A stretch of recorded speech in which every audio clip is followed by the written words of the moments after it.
ആദ്യമേ നിങ്ങൾക്കിടയിൽ ഒരു പ്രണയം ഉണ്ടായില്ല, അതൊരു തെറ്റിദ്ധാരണയുടെ പുറത്ത് അപവാദ പ്രചരണം നടത്തി. അപവാദ പ്രചരണം, അതാണ് എന്റെ കറക്റ്റ് ആൻസർ. അപവാദ പ്രചരണം പിന്നീട് നിങ്ങൾ സത്യമാക്കി. അത് നമ്മൾ നിങ്ങൾ അലിബാബയും 41 കള്ളന്മാർക്കും ശേഷം ബഷീർക്കും 2 ഭാര്യമാർക്കും ശേഷം ഇതാ വന്നിരിക്കുകയാണ് പുതിയ അവതാരം. അവതാരപ്പിറവിയുടെ രൂത്രമൂത്ര ഭാവം ഏതാണെന്ന് ചോദിച്ചു കഴിഞ്ഞാൽ ഹംസക്കയും 2 ഭാര്യമാരും. ഈ വീഡിയോ കാണുന്ന സ്ത്രീകളോടാണ് ചോദിക്കുന്നത്, നാളെ, അതായത് ഇന്നത്തെ ദിവസം ഇങ്ങനെ ഇരിക്കട്ടെ, നാളെ നിങ്ങളുടെ ഭർത്താവ് വേറൊരു സ്ത്രീയെയും കൂടി വിളിച്ചോണ്ട് വന്നിട്ട് ഇവളും ഇനി മുതൽ എൻ്റെ ഭാര്യയാണ് എന്ന് പറഞ്ഞുകൊണ്ട് നിങ്ങളെ കൂട്ടത്തിൽ വീട്ടിലോട്ട് കയറ്റി വന്നാൽ നിങ്ങൾ എങ്ങനെ പ്രതികരിക്കും? എനിക്കൊന്ന് അറിയണം. ദയവ് ചെയ്തിട്ട് നിങ്ങളുടെ അഭിപ്രായം കമന്റ് ചെയ്യുക. സ്ത്രീകളാണ് കമന്റ് ചെയ്യേണ്ടത്. അതായത് നിങ്ങളുടെ ഭർത്താവ് നാളെ ഏതെങ്കിലും ഒരു പെണ്ണിനെ വിളിച്ചുകൊണ്ട് വന്നിട്ട് ഇവളും എൻ്റെ ഭാര്യയാണ്, നമ്മളെ ഇനി ഒരു കുടുംബമാണ് എന്ന് പറഞ്ഞുകൊണ്ട് അങ്ങോട്ട് ജീവിക്കാമെന്ന് പറഞ്ഞുകൊണ്ട് വന്നു കഴിഞ്ഞാൽ നിങ്ങൾ അക്സെപ്റ്റ് ചെയ്യുമോ? അക്സെപ്റ്റ് ചെയ്യില്ല. എൻ്റെ ഒരു ആകാംക്ഷ അറിയാൻ വേണ്ടിയിട്ടുള്ള. അപ്പോൾ വീഡിയോ ആദ്യമായി കാണുന്ന ചാനൽ സബ്സ്ക്രൈബ് ചെയ്യാനും വീഡിയോ ലൈക്ക് ചെയ്യാനും ഹൈപ്പ് കൊടുക്കാനും മറക്കണ്ട. എന്തായാലും ഹംസയൊക്കെ നമുക്ക് പരിചയപ്പെടാം. ഹംസയൊക്കെയും നമ്മുടെ അനീഷ ചേച്ചി, അതായത് അനീഷ ചേച്ചി ആയിരുന്നു ആദ്യത്തെ ഭാര്യ. അവരേതാണ്ട് 10-11 വർഷത്തോളം പ്രണയിച്ചാണ് ഈ അനീഷ ചേച്ചി ഹംസയൊക്കെ കല്യാണം കഴിച്ച് പിന്നെ അവരായിട്ട് ഇങ്ങനെ ജീവിച്ച് 10-11 വർഷത്തോളം ഇങ്ങനെ ഒരുമിച്ച് ഇങ്ങനെ ജീവിച്ച് ജീവിതം അടിപൊളിയായിട്ട് നിൽക്കുന്ന സമയത്താണ് നമ്മുടെ ഹംസയ്ക്ക് വേറൊരു ലവ്. എവിടെ? ഓഫീസിലൊരു ലവ്. ആ ചേച്ചിയുടെ പേര് രഞ്ജിമ പ്രകാശ് എന്നായിരുന്നു. എന്നാൽ ആ ചേച്ചിയെ ആയിട്ട് പ്രണയം വിതുമ്പി അങ്ങനെ നിൽക്കുകയായിരുന്നു. അപ്പോൾ ഹംസയ്ക്ക് വേറൊരു ഭാര്യ ഓൾറെഡി ഉണ്ട്. ഏത്? നമ്മുടെ അനീഷ ചേച്ചിയാണ് ഭാര്യ, സ്വന്തം ഭാര്യ. അപ്പോഴാണ് ഇങ്ങനെ ഒരു റൂട്ട് വരുന്നത്. നമ്മുടെ രഞ്ജിമ പ്രകാശ് ചേച്ചിയായിട്ട് ഒരു സെറ്റപ്പ് കറങ്ങിത്തിരിഞ്ഞ് വരുന്നു. അങ്ങനെ പിന്നെ അവരിങ്ങനെ ഒന്നിച്ച് കമ്പനി ആയപ്പോൾ അയ്യോ എല്ലാവരും അപവാദം പറയുന്നു. അവർ തമ്മിൽ അപരാധമാണ്, അവർ തമ്മിൽ പ്രണയത്തിലാണ് എന്നൊക്കെ പറഞ്ഞ് എല്ലാവരും അപവാദവും പറയുന്നതൊക്കെ കേട്ടും കൊണ്ട് സഹിക്കാൻ വയ്യാതെ രഞ്ജിമ്മ ചേച്ചിക്ക് ജീവിതം കൊടുക്കുകയാണ് നമ്മുടെ ഹംസക്ക. അതായത് എന്തിനാണ് എന്നെയും അവളെയും വെച്ച് എല്ലാവരും ചേർത്ത് പറയുന്നത്, അതുകൊണ്ട് ഞാൻ ജീവിതം കൊടുക്കാൻ പോവുകയാണ് എന്ന് പറഞ്ഞ് ജീവിതം കൊടുത്ത ഒരാളാണ് ഹംസക്ക. കൊള്ളാം, നല്ല ഹംസക്ക. ബഷീർ ട്രാക്ക് പിടിച്ചാണെന്ന് മനസ്സിലായി. കൊള്ളാം. അങ്ങനെ ഹംസക്ക രഞ്ജിമ ചേച്ചി കല്യാണം കഴിച്ചിട്ട് എവിടെ കൊണ്ട് പേരൊക്കെ മാറ്റിയിട്ടുണ്ടായിരുന്നു. ആ മാറ്റിയ പേരാണ് നൈസ എന്ന പേരിലോട്ട് മാറ്റി അവളെ മുസ്ലിമാക്കി മതം മാറ്റിയെടുത്ത് സെറ്റപ്പായി അവർ സെറ്റായിട്ട് ഇപ്പൊ 2 ഭാര്യയും ഒരു ഭർത്താവുമായിട്ട് ജീവിക്കുകയാണ്. ഈ 2ാം ഭാര്യയെ കെട്ടിയത് അനീഷയ്ക്ക് ഒട്ടും താല്പര്യമില്ല. അവള് വലിയ പ്രശ്നമൊക്കെ ഉണ്ടാക്കിയിട്ടുണ്ടായിരുന്നു. ഇപ്പോൾ കുടുംബത്തിലൊക്കെ ഭയങ്കര പ്രശ്നം ഉണ്ടാക്കി, വലിയ ഇഷ്യൂസൊക്കെ ഉണ്ടാക്കി. പിന്നെ അവസാനം ഈ അനീഷയെ പൊട്ടിയാക്കി. അത്രേ ഉള്ളൂ. ഈ ഹംസ പൊട്ടിയാക്കി. അവളെ പറഞ്ഞു പറ്റിച്ച്, അവളെ കൺവിൻസ് ചെയ്ത് എടുത്തും കൊണ്ട് പറഞ്ഞു പറ്റിച്ച് അവളെ പൊട്ടിയാക്കിക്കൊണ്ട് ഇവൻ അടുത്തവളെ സ്വന്തമാക്കി. ഇപ്പൊ 2 ഭാര്യ ഒരു ഭർത്താവ്. വാവ്, അമേസിംഗ്. എന്താടാ യോഗം നിന്റെയൊക്കെ. നമ്മളൊക്കെ നടക്കണം. ഒരു ഭാര്യ പോലും ഇല്ലല്ലോടാ. എന്തിനാടാ ഒരു ലവർ പോലും ഇല്ലല്ലോടാ. നീക്ക് എങ്ങനെയാടാ സാധിക്കുന്നു? 2 ഭാര്യ. ഇനി അടുത്ത ഒരെണ്ണം കൂടി കെട്ടിക്കഴിഞ്ഞാൽ ഇവർ 2 പേരും അക്സെപ്റ്റ് ചെയ്യൂ? അറിയാത്തോണ്ട് ചോദിക്കുക. നിന്റെയൊക്കെയാണ് യോഗം. നമ്മളൊക്കെ ഇങ്ങനെ ചുമ്മാ തൂക്കിയിട്ടുണ്ട് നടക്കണം. എന്തിനോ ഏതിനോ എന്തോ. അതുപോട്ടെ. അപ്പൊ ഹംസക്ക വലിയ സംഭവമാണ്. ഹംസക്ക ഇന്റർവ്യൂവിൽ കുറച്ച് കാര്യങ്ങൾ പറയുന്നുണ്ട്. ഇപ്പൊ ഈ പറയുന്ന നൈസ എന്ന് പറയുന്ന 2ാം ഭാര്യ, അതായത് രഞ്ജിമയ്ക്ക് ഇപ്പൊ പുതിയൊരു കുട്ടി ജനിച്ചിട്ടുണ്ട്. പെൺകുഞ്ഞാണെന്ന് തോന്നുന്നു. അങ്ങനെ കുട്ടിയൊക്കെ ജനിച്ചിട്ടുണ്ട്. അതുമായി റിലേറ്റ് ചെയ്തിട്ട് കുറെ കാര്യങ്ങളുണ്ട്. നമുക്ക് എന്തായാലും നോക്കാം. അതിനു മുന്നേ നിങ്ങൾ കമന്റ് ചെയ്യാൻ മറക്കല്ലേ. നിങ്ങളുടെ ഭർത്താവ് വേറെ ഒരു പെണ്ണിനെ വിളിച്ചിട്ടുണ്ടെന്ന് നാളെ നമ്മളെല്ലാം ഒരു കുടുംബം എന്ന് പറഞ്ഞു കഴിഞ്ഞാൽ അക്സെപ്റ്റ് ചെയ്യോ ഇല്ലയോ? എന്തായാലും ഇന്റർവ്യൂവിൽ ഹംസക്ക പറയുന്നതും ഭാര്യമാര് പറയുന്നതും ഒക്കെ നമുക്കൊന്ന് കേൾക്കാം. ബഷീർക്ക് ഇങ്ങനെയും പിൻഗാമികൾ ഉണ്ടാകുമായിരുന്നു. ഞാൻ മുന്നേ ഇവിടെ വീഡിയോ റിയാക്ട് ചെയ്തിട്ടുണ്ട്. പക്ഷെ ഇപ്പൊ ആ പെൺകുട്ടി മീൻസ് 2ാം ഭാര്യ ഒരു കുഞ്ഞിന് ജന്മം നൽകിയിട്ടുണ്ട്. അതും കൂടി നമുക്ക് നോക്കാം. ആദ്യമേ നിങ്ങൾക്കിടയിൽ ഒരു പ്രണയം ഉണ്ടായില്ല, അതൊരു തെറ്റിദ്ധാരണയുടെ പുറത്ത് അപവാദ പ്രചരണം നടത്തി. അതാണ് എന്റെ കറക്റ്റ് ആൻസർ. അപവാദ പ്രചരണം പിന്നീട് നിങ്ങൾ സത്യമാക്കി. അത് നമ്മൾ നിങ്ങൾ പറഞ്ഞ എടാ തള്ളി മറിച്ച് അവിടെ ഇരിക്കുന്ന പെണ്ണുങ്ങളെ പൊട്ടം തട്ടിക്കാൻ നിനക്ക് കഴിയും. പിന്നെ നമ്മളെ പോലുള്ള അമ്മരെ പൊട്ടം തട്ടിക്കാന്ന് നീ വിചാരിക്കണ്ട. അപവാദം പറഞ്ഞു എല്ലാവരും. എന്നെ രഞ്ജിമയം വെച്ചിട്ട് എല്ലാവരും അപവാദം പറഞ്ഞപ്പോ വേറെ വഴിയില്ലാണ്ട് വന്ന് ഞാൻ അവളങ്ങ് കെട്ടി അവൾക്ക് ജീവിതം കൊടുത്ത് അവളുടെ ജീവിതം നശിപ്പിക്കണ്ടെന്ന് വിചാരിച്ചു. എടാ നീ പൊട്ടനാക്കാം. നിന്റെ ഭാര്യയെ, ആദ്യത്തെ ഭാര്യയും കുടുംബക്കാരെയൊക്കെ വേണമെങ്കിൽ നിനക്ക് പൊട്ടനാക്കാം. പറ്റില്ല കേട്ടാ. പിന്നെ അപവാദ പ്രചാരം കേട്ടും കൊണ്ട് അവൻ ജീവിതം കൊടുക്കാൻ ഇറങ്ങിയിരിക്കുന്നു. ഈ അപവാദ പ്രചാരത്തിലോട്ട് നീ എങ്ങനെ എത്തിച്ചു? അവളുമായിട്ട് ടൂറ് പോക്ക്, റൂം എടുപ്പ്, കറക്കം, ഓട്ടം, ചാട്ടം, ബഹളം ഇതെല്ലാം കണ്ടും കൊണ്ട് തന്നെ അപവാദ പ്രചാരണം അടിച്ചിറങ്ങിയത് കേട്ടാ. അതുകൊണ്ട് നീ കൂടുതലും കൊണ്ട് വിതുമ്പരുത് കേട്ടോ മോനെ, വിതമ്പരുത് ഹംസക്ക വിതമ്പരുത്. എന്നിട്ട് അന്വേഷിക്കുക 2 കെട്ടി യൂട്യൂബ് ചാനലൊക്കെ തുടങ്ങി നമ്മുടെ ബഷീർ പോലെ ഹൈലൈറ്റ് അടിച്ച് കയറി മാസമായിട്ട് വരാന്നൊക്കെ വിചാരിച്ച് പരിപാടി നടക്കുകയാണ്. കൊള്ളാടാ ഹംസക്ക, നീ ആണടാ മുത്ത്. സമ്മതിച്ചടാ, നീ എങ്ങനെയാണ് ആദ്യത്തെ ഭാര്യ പൊട്ടം തട്ടിച്ചെടുത്ത്? സത്യം, അയ്യോ സമ്മതിക്കണം. ഇന്നത്തെ കാലത്ത് പെമ്പിള്ളാരെ സത്യം പറഞ്ഞാൽ പൊട്ടം തട്ടിക്കാൻ വളരെയധികം പാടാണ്. പക്ഷെ നീ എങ്ങനെ സാധിച്ചു? ബീച്ചിലെങ്ങാണ്ട് വിളിച്ചുകൊണ്ട് നിർത്തിയിട്ട് മറ്റേ കരച്ചിൽ സാധനം ഇറക്കി അല്ലേ, കരച്ചിൽ നാടകമൊക്കെ ഇറക്കി അവളെ കൺവിൻസ് ചെയ്ത് അവൾ പൊട്ടിയായതുകൊണ്ട് അവളെ നീ പറ്റിച്ച് വീണ്ടും അടുത്ത് ഇതിനെയും കൂടി കെട്ടി 2ന്റെ നടുക്ക് നീ കള്ള ത്രീസം. അടിപൊളി, എന്തെങ്കിലുമൊക്കെ നടക്കട്ടെ, കൊള്ളാം. എന്തായാലും പെണ്ണുങ്ങൾ 2 മോഞ്ചി, അവൻ പൊട്ടനും പോയ ചട്ടനും പോയ ബോട്ട് കിട്ടി, ഐലസ ടീമ. ഹംസക്ക ഒരു കില്ലാടി തന്നെ ഉണ്ടായിരിക്കത്തില്ല. ഇപ്പം നിങ്ങളുടെ കുറച്ചു നാളത്തെ ഒരു എന്താ പറയാ ആ ഒരു ടെൻഷൻ അത് നിങ്ങൾക്കൊന്നും കുറച്ച് ടെൻഷൻ. ഒരു 1.5 മാസത്തിനിടക്കൊരു എന്തോ നമ്മള് മരിച്ചവള് എന്നാ എന്നെ വിളിച്ചപ്പോ എന്റെ പറഞ്ഞു. ഞാൻ ആ വക്കത്തിൽ 2-3 പ്രാവശ്യം വന്നു തന്നെ. അനിയ മാത്രല്ല, ഞാനും 3 പേർക്ക് 3 ഇഷ്യൂസ് ആയിപ്പോ. നമുക്ക് പുറത്തിറങ്ങാൻ പറ്റാത്ത അത്ര ഇഷ്യൂസ് ആയിപ്പോ. 2 ഭാര്യ ഒരുപോലിരിക്കുന്നത് സിസ്റ്റേഴ്സ് ആണോ നിങ്ങൾ? എന്തെങ്കിലും ആവട്ടെ, അങ്ങനെ പുറത്തിറങ്ങാൻ പറ്റത്തില്ല. അയ്യോ, എല്ലാവരും ഞങ്ങളെ പറ്റി അപവാദം പറയുകയാണ്. ഞങ്ങൾക്കിനി പുറത്തിറങ്ങാൻ വേറെ വഴിയില്ല. പുറത്തിറങ്ങാൻ വേണ്ടിയിട്ട് ഞാൻ അവളെയും കൂടി കെട്ടി. ഇപ്പം നമുക്ക് പുറത്തിറങ്ങാം, നമുക്കിപ്പം ഒറ്റ ഫാമിലിയായിട്ട് എല്ലാവരും കൂടി ഒരുമിച്ച് പോവാം. നീ ആരുടെ എങ്ങനെയടേ? ഒരു ദിവസം നിങ്ങൾക്ക് എങ്ങനെ 3 ബെഡ്റൂമാ? ഒരു ദിവസം അങ്ങനെ എന്തേലും ആവട്ടെ, എന്തേലും ചെയ്യടേ, കൊള്ളാം. എന്തായാലും ഞാൻ നേരത്തെ ചോദിച്ചാൽ മറക്കണ്ട, നിങ്ങൾ പെൺപിള്ളേർ, ഈ വീഡിയോ കാണുന്ന സ്ത്രീകൾ, നിങ്ങളുടെ ഭർത്താവ് എവളെങ്കിൽ നാളെ വിളിച്ചോണ്ട് വന്നിട്ട് ഇതും കൂടി നമ്മുടെ കുടുംബത്തിൽ കയറ്റിക്കുക, എൻ്റെ പുതിയ ഭാര്യയാണെന്ന് പറഞ്ഞ് കയറ്റിക്കൊണ്ടുവന്ന അക്സെപ്റ്റ് ചെയ്യും. അത് മറക്കരുത് കേട്ടാ പറയാൻ. അതിന് വേണ്ടിയിട്ടാണ് ഞാൻ വെയിറ്റിംഗ്. ഓക്കെ, പുറത്തിറങ്ങി നിൽക്കാൻ പറ്റാത്ത ഒരു അവസ്ഥയായിരുന്നു. പുറത്തിറങ്ങി നിൽക്കാൻ പറ്റാത്ത അവസ്ഥ നീ ഉണ്ടാക്കി. ഇവളെയും കൊണ്ട്, രഞ്ജിമയും കൊണ്ട് പലയിടത്തും നീ കറങ്ങി നടന്ന്, പലയിടത്തും പോയി, പലയിടത്തും ടൂറൊക്കെ പോയി വന്നപ്പോൾ നാട്ടുകാർക്ക് തന്നെ മനസ്സിലായി ഇതെല്ലാം കൂടി കഞ്ഞിയും പാത്രമാണെന്ന്. എന്നിട്ട് വന്നിന്ന് കൊണവധികാരടിക്കണം. ഇപ്പൊ കണ്ടോണ്ടിരുന്ന നമ്മളെല്ലാം കിഴങ്ങന്മാരായ. കൊള്ളാലോടാ ഹംസ, നീ ഹംസ തന്നെ. പക്ഷെ ഹംസയുടെ കാര്യത്തില് ഈ ഒരു പ്രണയം വരുന്നത് ആ കുട്ടിയോടാണ് ആദ്യം എന്ന് പറഞ്ഞത്, അനീഷയോടാണ്?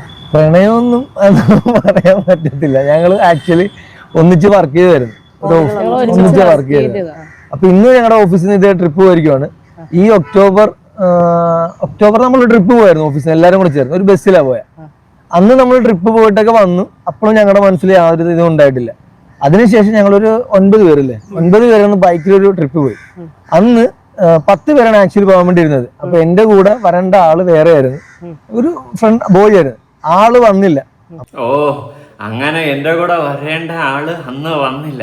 അപ്പൊ പിന്നെ ഇവളങ്ങോട്ട് കയറി എന്റെ ബൈക്കിൽ ഇരുന്ന്. പിന്നെ ഉലാല ഉലാല ഉലാല ഉലാല തുമാരെ റീ ഫാന്റസി ചോട്ടാന ചോട്ടാന ചോട്ടാന ചോട്ടാന ആ സെറ്റപ്പ് ആയിരുന്നു. പിന്നെ നടന്ന ചരിത്രമാണ്. കൊള്ളാടാ, നീ ഒരു കലക്കം കില്ലാടി തന്നെ. എൻ്റെ കൂടെ അന്ന് ട്രിപ്പ് വന്നാണ് അവൾ പിന്നെ ഇങ്ങനെ ആയി. പിന്നെ അവൾ അപവാദം കേട്ട അയ്യോ പിന്നെ എനിക്ക് വേറെ വഴിയില്ല, ഞാൻ അവൾക്ക് ജീവിതം കൊടുത്തു. ഉളുപ്പില്ലടാ. നീ ഇന്റർവ്യൂവിൽ വന്നിരുന്ന് നാട്ടുകാരെ പറ്റിക്കാൻ ശ്രമിച്ചാലും, നിന്റെ വീട്ടിലുള്ള നിന്റെ ആദ്യത്തെ ഭാര്യയെ പറ്റിക്കാൻ ശ്രമിച്ചാലും, എന്തൊക്കെ നീ ഏതൊക്കെ രീതിയിൽ പറ്റിച്ചാലും എന്നെ പറ്റിക്കാൻ നോക്കല്ലേ.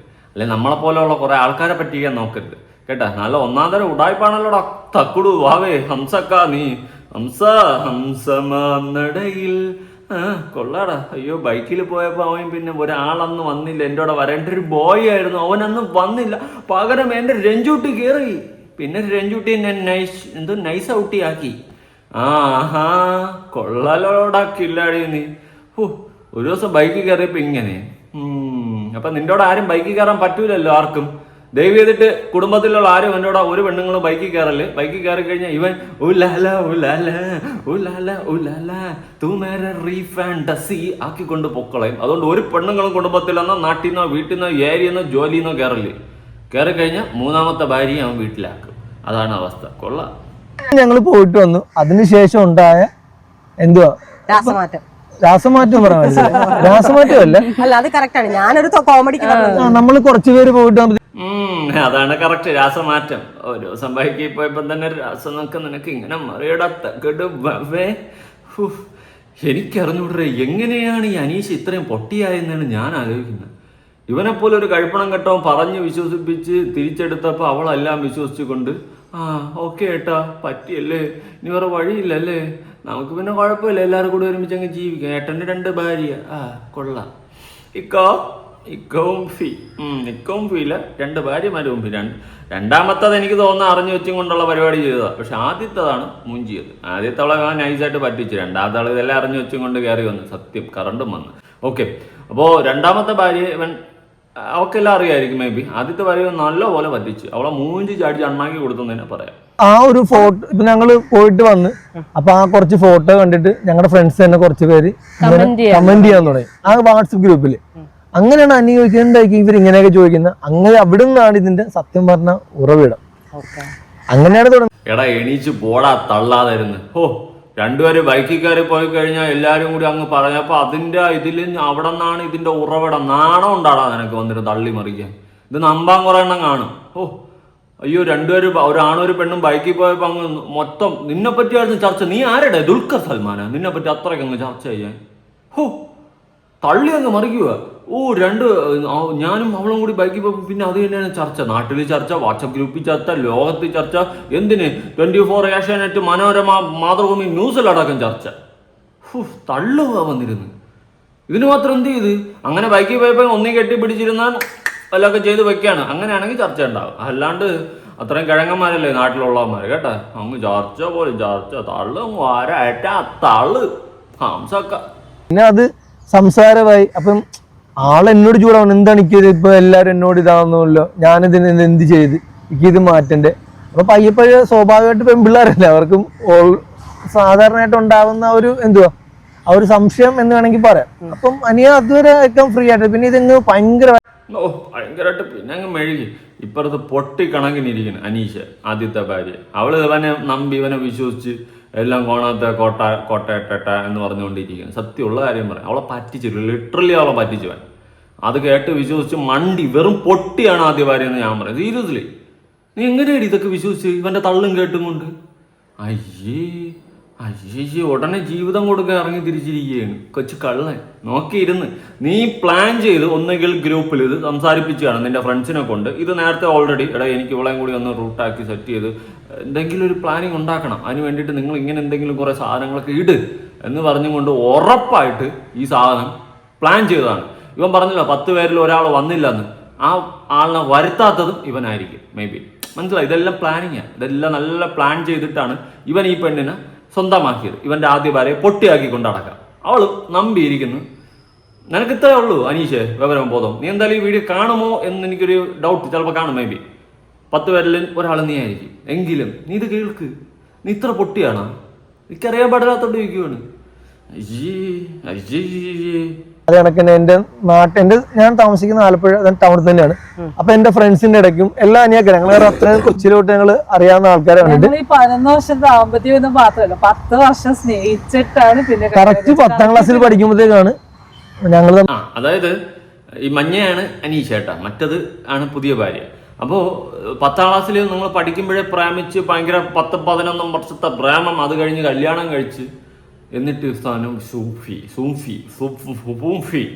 അനീഷ നീ ഇത് കാണുന്നുണ്ടോ? നീ ഇങ്ങനെ നിന്നെ പൊട്ടിയാക്കിയിടുക അവൻ. സത്യമുള്ള കാര്യം പറയാം. 2 ഭാര്യയും 1 ഭർത്താവ്. എങ്ങനെയാണ്? എനിക്ക് യോജിപ്പൊന്നുമില്ല കേട്ടാ. ഡിവോഴ്സ് ഇട്ട് വേണമെങ്കിൽ കെട്ടിക്കോ, കുഴപ്പമൊന്നുമില്ല. അല്ലാണ്ട് ഇതെങ്ങനെ 3 2ന്റെ നടുക്ക് പോയി. യോഗം തന്നെ. ഞാൻ വീഡിയോയിലൊക്കെ കണ്ടിട്ടുള്ളൂ. നിനക്ക് ഭാഗ്യം. ഇനി 2ാമത്തെ ഭാര്യയിൽ ഇപ്പൊ കുട്ടി ഉണ്ടായിട്ടുണ്ട്. നമുക്ക് അതിന്റെ വീഡിയോ ഒന്ന് കാണാം. ഓക്കെ, ഹോസ്പിറ്റലിൽ വന്നിട്ട് 2ാമത്തെ ഭാര്യയിലുണ്ടായ കുട്ടിയെ കൊണ്ട് ആദ്യത്തെ ഭാര്യയിൽ കൈമാറുകയാണ്. എന്തായാലും നല്ല മൊമെന്റ്. ആദ്യത്തെ ഭാര്യയുടെ ഈ യോഗമേ, അവന്റെ സ്വന്തം ഭർത്താവിന്റെ 2ാമത്തെ ഭാര്യയിലെ കൊച്ചിനെ കൈമാറുന്നു. നല്ലതാണ്. പാവം ഈ കൊച്ചിന് ജീവിതത്തിൽ എന്തൊക്കെ പഴി കേൾക്കുമെന്തോ. പാവം കൊച്ചിന്റെ അവസ്ഥ. ഓക്കെ, എന്തായാലും കൊള്ളാം. വേണേ പോളി. ഇനി 2ാമത്തെ ഭാര്യയെ വീട്ടിൽ ശുശ്രൂഷിക്കേണ്ടത് ആദ്യത്തെ ഭാര്യയായി. ഇവ അടുത്ത് വീണ്ടും ജോലിക്കും, അടുത്ത ഒരാളിനെ വീണ്ടും ബൈക്കിൽ കയറ്റി 3ാമത്തെ ഭാര്യ വീണ്ടും വീട്ടിൽ വരും. കൊള്ളാടാ, കൊള്ളാം. നിന്റെ പരിപാടി എന്തായാലും കൊള്ളാം. ഇതെന്തോ അവരെ ചടങ്ങാണെന്ന് തോന്നുന്നു. ഓക്കെ. അയ്യോടാ ഹംസ ഒരു കില്ലാടി തന്നെ. നീ നല്ല റൂട്ടിങ് മാപ്പാണടാ. നീ നല്ല ഗൂഗിൾ മാപ്പിനെക്കാളും റൂട്ടുള്ള മാപ്പാണ്. നീ ഒരു കില്ലാടി തന്നെടാ. തക്കൊട്ടോ വാപ്പേ. എങ്ങനെയാടാ ഇതൊക്കെ? ഈ അടിയൊക്കെ തലച്ചോറിൻ്റെ അകത്തുണ്ടായിരുന്നെങ്കിൽ ഞാനും ഇതൊക്കെ പറ്റിയേനെ. എങ്കിൽ എൻ്റെ വീട് മൊത്തം ഇന്ന് ഭാര്യമാരായേനെ. എന്നെ സമ്മതിച്ചിടാ കൂട്ടാ. എന്തായാലും കൊള്ളാം. ആദ്യത്തെ ഭാര്യ കൺവീൻസ് ചെയ്ത് പൊട്ടിയാക്കിക്കൊണ്ട് നീ കളിച്ചില്ലേ നാടകം, അതാണ് നീ. ഇങ്ങനെ ഒരു കാര്യം ഹംസ വന്ന് പറയുകയും ചെയ്യുമ്പോൾ എങ്ങനെയാണ് അക്സെപ്റ്റ് ചെയ്യാൻ പറ്റിയത്? അത് എല്ലാ ഭാര്യമാരെ കണക്കിന് ഫസ്റ്റ് ഞാനും അംഗീകരിച്ചില്ല. ഞങ്ങളുടെ ഇടയിൽ വഴക്കും പ്രശ്നങ്ങളും ഉണ്ടായി. ഞാൻ ആ വക്കത്തിൽ അനീഷ ഹംസ കൊള്ളാം, നല്ല പേര്. ഫസ്റ്റ് എല്ലാ ഭാര്യമാരെ പോലെ ഞാനും പൊട്ടിത്തെറിച്ച് അക്സെപ്റ്റ് ചെയ്തില്ല. പിന്നെ നീ എങ്ങനെ അക്സെപ്റ്റ് ചെയ്തു? എങ്ങനെ സാധിക്കും? ഞാനൊരു കാര്യം ചോദിക്കട്ടെ, എങ്ങനെയാണ് ഈ വീഡിയോ കാണുന്ന സ്ത്രീകൾ പറ, നിങ്ങളുടെ ഭർത്താവ് വേറൊരു സ്ത്രീയെ വിളിച്ചുകൊണ്ട് വന്നു കഴിഞ്ഞാൽ അക്സെപ്റ്റ് ചെയ്യാൻ പറ്റുമോ? പറ്റത്തില്ല. ഇനി നാളെ ഞാനൊരു കാര്യം ചോദിക്കട്ടെ, ഈ അനീഷ വേറൊരാളെ ഇഷ്ടപ്പെട്ടെന്ന് പറഞ്ഞ് എനിക്ക് വേറൊരാളെയും കൂടി ഇഷ്ടമാണ്, അപ്പോൾ അവനെയും കൂടി എൻ്റെ ഭർത്താവായിട്ട് ഇവിടെ വീട്ടിൽ ഇരുത്തണം എന്ന് പറഞ്ഞ് അവൾ പുതിയൊരാളെ വിളിച്ചുകൊണ്ട് വന്നു കഴിഞ്ഞാൽ ഹംസ സപ്പോർട്ട് ചെയ്യുമോ? അവനെ വിളിച്ച് വീട്ടിൽ കയറ്റുമോ? ഇനി അടുത്ത രണ്ടാമത്തെ ഭാര്യയായിട്ടുള്ള അവളെ അവനെയും വിളിച്ചുകൊണ്ട് വന്നു കഴിഞ്ഞാൽ അക്സെപ്റ്റ് ചെയ്ത് വീട്ടിൽ കയറ്റുമോ? ഇല്ലല്ലോ. അപ്പോൾ എൻ്റെ പൊന്നംസേ, നിനക്കെന്ത് കുളിച്ചിതോ ആവാം. ഇനി നീ അങ്ങനെ സപ്പോർട്ട് ചെയ്ത് അകത്ത് കയറ്റുമെങ്കിൽ നീ തന്നെ ഇതിൻ്റെ താഴെ ഒന്ന് കമൻറ്റ് ചെയ്യട്ടാ. നിന്റെ അടുത്ത ആദ്യത്തെയോ രണ്ടാമത്തെ ഭാര്യ വേറെ ആണുങ്ങളെ വിളിച്ചുകൊണ്ട് വന്നിട്ട് എനിക്ക് എൻ്റെ പുതിയ ഭർത്താവാണ്, അയ്യോ ഞങ്ങളെ പറ്റിയിട്ട് അപവാദം ആരൊക്കെ എവിടെ മനസ്സിൽ ചിന്തിച്ച് അതുകൊണ്ട് നമ്മൾ ഒന്നിച്ച് ജീവിക്കാൻ പോവുകയാണെന്ന് പറഞ്ഞുകൊണ്ട് ആരെയും വിളിച്ചുകൊണ്ട് വന്നു കഴിഞ്ഞാൽ നീ അക്സെപ്റ്റ് ചെയ്യോടാ കുട്ടാ. ഇത്രേ ഉള്ളൂ കേട്ടാ. അയ്യോ കൊണയടിക്കുമ്പോ സൂക്ഷിച്ചൊക്കെ അടിക്കണം. പ്രാവശ്യം വന്നതന്നെ ഈ നമ്മൾ സിനിമയിലൊക്കെ കാണത്തില്ല, നമുക്ക് എന്തെങ്കിലും സങ്കടം വരുമ്പോഴത്തേക്കും ആളില്ലാത്ത കാറത്തില് അതാണ് ഒച്ചയായിട്ട് കരഞ്ഞിട്ടുണ്ട്. ഞാൻ ആരും കൂട്ടില്ല, നമുക്കൊന്ന് സപ്പോർട്ട് ചെയ്യാനറിയാം. വീട്ടുകാരുടെ എന്നെ കൊണ്ട് കൊള്ളാഞ്ഞിട്ടാന്ന് പറഞ്ഞിട്ടുണ്ട്, കുടുംബക്കാര് പറഞ്ഞിട്ടുണ്ട്, എല്ലാരും എന്റെ അടുത്ത് പറഞ്ഞിട്ടുണ്ട്. അയ്യോ തോളേക്കായിട്ട് അങ്ങ് ഇരിക്കുകയാണ് ഹംസ മുതലാളി. അവൾ അനുഭവിച്ചിട്ടുള്ള ആ മെന്റൽ ട്രോമ, ആ സിറ്റുവേഷൻ ഗതികേട് കൊണ്ട് അക്സെപ്റ്റ് ചെയ്തായിരിക്കും, അല്ലാതെ എന്ത് ഗതികേട് കൊണ്ട്.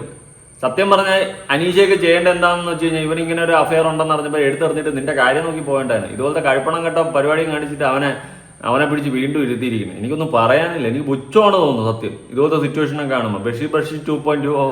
അയ്യോ 1.5 ആഴ്ച ഞാൻ ആ വീടിന്റെ എന്റെ റൂമിന്റെ അകത്ത് ഭക്ഷണം ഇല്ല, പിന്നെ എന്തോ പിള്ളേരെ നോക്കിയിട്ടില്ല, ആരെയും നോക്കാൻ റൂമിന്റെ അകത്ത് അടച്ചിരുന്ന് ഞാൻ. കേട്ടല്ല. അപ്പൊ ഇപ്പുറത്ത് ചിരിച്ചോണ്ടിരിക്കുകയാണ് ഹംസ മുതലാളി. സ്വന്തം ഭാര്യ പറയാണ്, ആദ്യത്തെ ഭാര്യ പറയാണ്, ഞാൻ ഭക്ഷണം പോലും ഇല്ലാണ്ട് ഇത്രയും ട്രോമയിലൂടെ കടന്നുപോയി അവിടെ റൂം അടച്ചിരിക്കണം എന്ന് പറഞ്ഞാൽ ഇപ്പുറത്ത് ചിരിച്ചോണ്ടിരിക്കുകയാണ്. എടാ ആ സിറ്റുവേഷൻ കണ്ട നീ, ആ സിറ്റുവേഷൻ മനസ്സിലാക്കിയിരുന്നെങ്കിൽ നീ അവളോടൊപ്പം നിന്നേനെ. പകരം നീ അടുത്തോളം സ്വന്തമാക്കാനുള്ള ആ ഒരു ട്രാക്ക് നോക്കി നടക്കൂല. എന്നിട്ട് ബീച്ചിലെങ്ങാണ്ടാ പോയി വെച്ചിട്ട് ഇവളെ കൺവിൻസ് ചെയ്ത് ഇവളെ മണ്ടിയാക്കി ഇവളെ പൊട്ടിയാക്കിക്കൊണ്ട് അവൻ അവളെ നേടി. എന്തോന്നടേ ഇത്? എനിക്ക് അക്സെപ്റ്റ് ചെയ്യാൻ പറ്റത്തില്ല. ഇതെന്ത് തോന്നിയോ അതോ ഇത്? എനിക്ക് കൊള്ളാമല്ലോ, എനിക്കും വേണം 2 ഭാര്യ. സത്യം, എനിക്ക് 2 അല്ല, എനിക്ക് 3 എണ്ണം വേണം. എന്തിന്? രാവിലെ ഒന്ന് ഉച്ചയ്ക്ക് ഒന്ന് വൈകിട്ടൊന്നും. ഞാനൊന്നും പറയണില്ല. പിന്നെ അപരാധങ്ങളും കാണ്ടി കൂട്ടിയിട്ട് ന്യായീകരണം പോലും. എടി അനീഷ, നിന്നെ പൊട്ടിയാക്കി ലിറ്ററലി. നീ ഇതെല്ലാം വെച്ച് മണ്ടിയെ പോലെ ഇരുന്നിട്ട് ഉരുണ്ടും പരണ്ടും ഇരിക്കുന്നു. അയ്യേ എന്തോന്നടേ ഇത്? കലികാലം. ഇപ്പോൾ ഒരു റിലേഷൻ നമുക്ക് ഇഷ്ടപ്പെട്ടില്ലെങ്കിൽ അടുത്ത് നമ്മളത് മാന്യമായിട്ട് പറഞ്ഞ് ഡിവോഴ്സ് ആയിട്ട് അടുത്ത ബന്ധം സ്ഥാപിച്ചാൽ വീണ്ടും ഓക്കെയാണ്. ഇതെന്തുവാ? അവന് മടുത്ത് 10 വർഷത്തോളം അവളെ ഇപ്പം അവന് മടുത്ത്, അവന് അടുത്തത് വേണം. അടുത്തത് അവന് വീണ്ടും 10 വർഷം വേണം. ഇനിയിപ്പോൾ അടുത്ത 10 വർഷം കഴിയുമ്പോൾ അവൻ അടുത്തത് ഇതിനെയും 2നെയും കൂടി വിട്ടിരുത്തിട്ട് 3ാമത് ഒരെണ്ണത്തിന് വലിച്ചു കയറ്റി. കൊള്ളാം. എന്തായാലും നീ ഗ്യാങ് ബാങ് തന്നെടാ, കില്ലാടി തന്നെ നീ, ഒരു രക്ഷയില്ല. ഹംസ മുതലാളി. ഇവനെ സപ്പോർട്ട് ചെയ്യുമോ നിങ്ങൾ പറ കമന്റ് ബോക്സിൽ. നിങ്ങൾ നാട്ടുകാർ പറ, ഇവനെയൊക്കെ പോലെയുള്ളവനെ സപ്പോർട്ട് ചെയ്യാൻ പറ്റുമോ? ഇത് ചതിയാ കാണിച്ചിട്ടുള്ള. അവളെ ലിറ്ററലി ആദ്യത്തെ ഭാര്യ പറ്റിച്ച് വഞ്ചിച്ചുകൊണ്ട് അവൻ 2ാമത് കല്യാണം കഴിച്ച് നേടി. നീ ബുദ്ധിമാൻ. മണ്ടരായത് നിന്റെ ആദ്യത്തെ ഭാര്യയും കുടുംബക്കാരും ഒക്കെ തന്നെയാണ്. എന്തായാലും കൊള്ളാടെ. ഇത് പക്ഷേ കലക്കി. എന്തായാലും നിങ്ങളുടെ അഭിപ്രായങ്ങളും കാര്യങ്ങളൊക്കെ ഉറപ്പായിട്ട് താഴെ കമന്റ് ചെയ്യുക. പുതിയൊരു വീഡിയോ ആയിട്ട് കാണാം. എനിക്കതൊന്നും അക്സെപ്റ്റ് ചെയ്യാൻ പറ്റത്തില്ല കേട്ടോ. ഞാനിതൊന്നും അക്സെപ്റ്റ് ചെയ്യത്തുമില്ല. ഗ്യാങ് ബാങ് സമ്മതിക്കട്ടെ, ഞാൻ വീഡിയോ മാത്രമേ കാണും ഗ്യാങ് ബാങ് ഒക്കെ, അല്ലാണ്ട് ഞാൻ സപ്പോർട്ടൊന്നും ചെയ്യല്ല. പുതിയൊരു വീഡിയോ ആയിട്ട് കാണാം. ബൈ.